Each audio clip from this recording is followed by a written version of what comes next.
రండి మా ఇంటికి వెళ్దాం. మీ పెళ్లికి నిశ్చితార్థం జరిగింది. ఇలా పరా ఇంటికొచ్చి ఒక ఆడపిల్లని ఇలా ఇబ్బంది పెట్టడం పద్ధతి కాదు.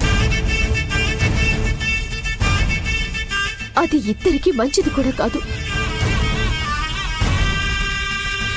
మర్యాదగా ఇక్కడి నుంచి వెళ్ళండి దొరబాబు. ఏంటి జ్యోతమ్మ నీ మొండితనం?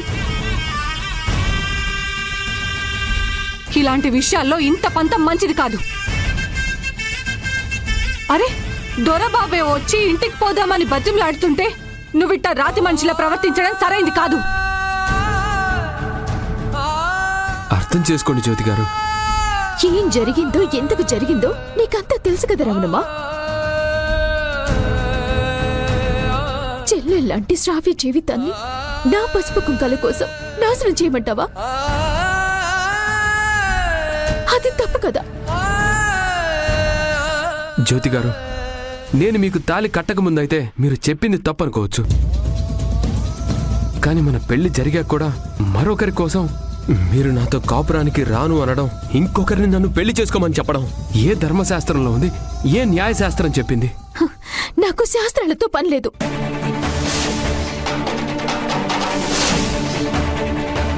మీతో వాదించే అవసరమూ లేదు.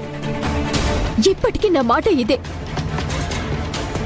నన్ను విసిగించకుండా బయటికి వెళ్ళండి. జ్యోతమ్మ ఏ ఆగరమ్మా, నేను అరిచి చెప్పాను బయటికి వెళ్ళండి అని. ఎందుకు ఇక్కడే ఉన్నారు?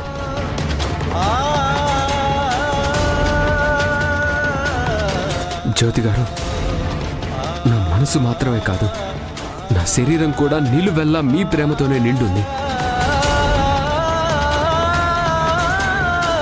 అంత ప్రేమ ఉంది కాబట్టే మీరు చెప్పారనే శ్రావ్యాన్ని పెళ్లి చేసుకోవడానికి ఒప్పుకున్నాను. కానీ నా ప్రేమ ఓడిపోవడం పంచభూతాలకు కూడా ఇష్టం లేక ముహూర్త సమయానికి మిమ్మల్ని నా భార్యం చేశాయి. నేను మిమ్మల్ని అంత గొప్పగా ప్రేమిస్తే మీరేమో నా మనసుని చంపేస్తున్నారు. మనసు చచ్చిన నేను చచ్చిన శవం కిందే లెక్క. బాబు, మీరు నాతో వచ్చే వరకు నేను మీ ఇంటి ముందే నిలబడతా. ఎలా మనసు మార్చుకోరో నేను కూడా చూస్తా. నువ్వేనా ఈ మాటన్నది, నేనేనాది వింటున్నది, వింటూనే ఉండాలనిపిస్తున్నది.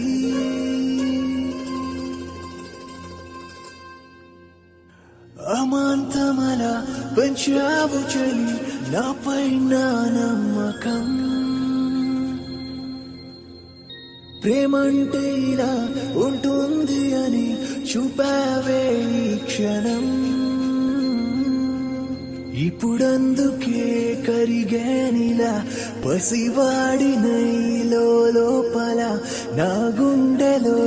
మర్యాదగా ఇక్కడి నుంచి వెళ్తారా లేదా? నీ మాట ముద్రించి మీ బెదిరింపులకి నేను బెదిరే మనిషిని కాదు. నా మనసు మారదు. ఏలే ఏలే ఏలే ఏలే ఏలే ఏలే ఏలే ఏలే ఏలో ఏలే ఏలే ఏలే ఏలే ఏలే. జ్యోతమ్మ, అసలు నువ్వు ఏం చేస్తున్నావు నీకైనా అర్థం అవుతుందా? నువ్వు మాట్లాడుకు రమణమ్మా. జ్యోతమ్మ,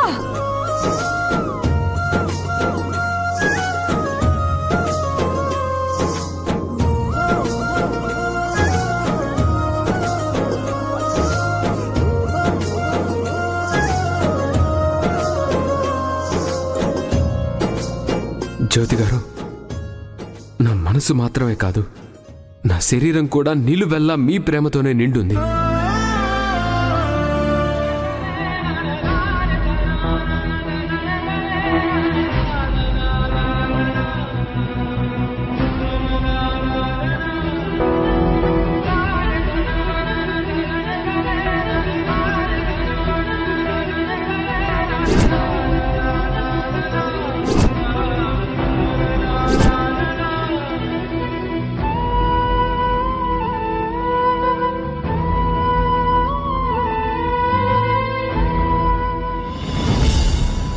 దొరబాబుకి జ్యోతమ్మ అంటే ఎంత ప్రాణముంటే తన కోసం ఇంత మొండిగా నిలబడతాడు.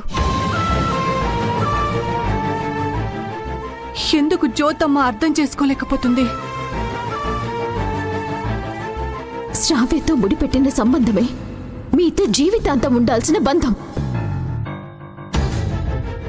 చెల్లెల్లాంటి శ్రావ్య జీవితాన్ని నా పసుపు కుంకాల కోసం నాశనం చేయమంటావా? అది తప్పు కదా.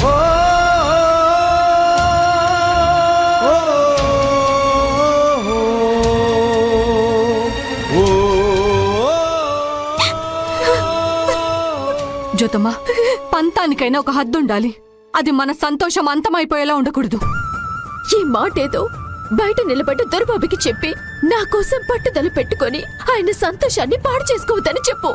వివరం లేని పనులు నువ్వు చేసి ఆయనకు చెప్పమంటావేంటి? ఆ దొరబాబు మొండి మనిషి, అన్నంత పని చేస్తాడు. చుట్టుపక్కల వాళ్ళంతా నీ గురించి నానా రకాలుగా అనుకుంటారు.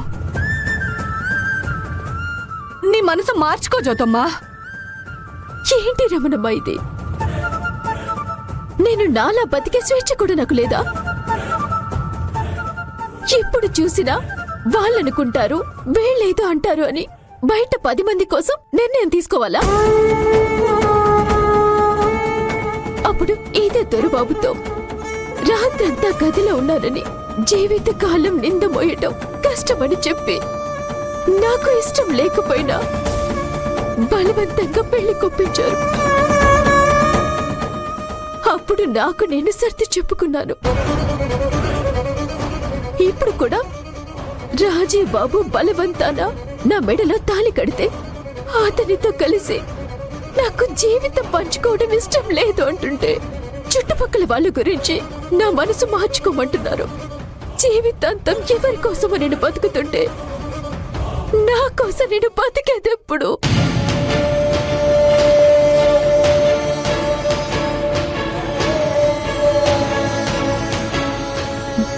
నీ ఆవేదనలో అర్థముంది జ్యోతమ్మా, కాదనట్లేదు. కానీ దొరబాబు చెప్పిన దాంట్లో కూడా న్యాయం ఉంది కదా. నీ మీద ఎంతో ప్రేమ లేకపోతే తప్ప నువ్వు మొహం మీద తలుపులు వేసినా కూడా అహానికి పోకుండా నీకోసం అంతలా ఆరాట పడతాడు చెప్పు. నా మాట విని జ్యోతమ్మా, ఆ బాబుతో వాళ్ళ ఇంటికి వెళ్ళిపో. నేను ఇంట్లో ఉండటం నీకు ఇష్టం లేకపోతే చెప్పు, బయటికి వెళ్ళిపోతాను.